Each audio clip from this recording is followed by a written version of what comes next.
శ్రీమాత్రే నమః.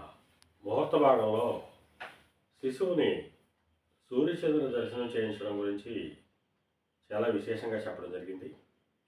మూడో నెల వచ్చాక మంచి తిథి వార నక్షత్రాల్లో శిశువుని సూర్యచంద్రుల దర్శనం ఒకే రోజు చేయించాలి. అలాగే ఐదో నెల వచ్చాక శిశువుని భూమిపై కూర్చుండబెట్టడం కూడా చాలా ముఖ్యంగా కొన్ని విధి విధానాలు ఇవ్వడం జరిగింది.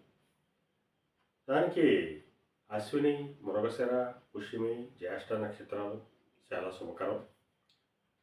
ముందుగా ఒక కుంచుడు ధాన్యాన్ని నేలపై బట్టి దాని మీద తెల్లని వస్త్రం, నూతన వస్త్రం వేసి ఐదో నెల వచ్చాక ఆ శిశువుని ఆ ధాన్యం వేసినటువంటి వస్త్రం మీద కూర్చోండబెట్టి పెద్దల చేత ఆశీర్వదింప చేయాలి. అప్పుడు ఆ భూమాత యొక్క కరుణా కటాక్షాలు ఉండి ఆ శిశువు ఆయురారోగ్య ఐశ్వర్యాలతో తూగుతాడు.